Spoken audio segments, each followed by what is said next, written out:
Well, didn't burn the house down for Christmas. That wire down there is bad.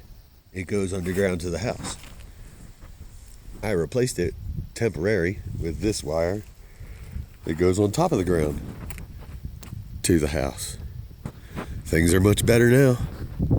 Not perfect, but it's fixed for the most part.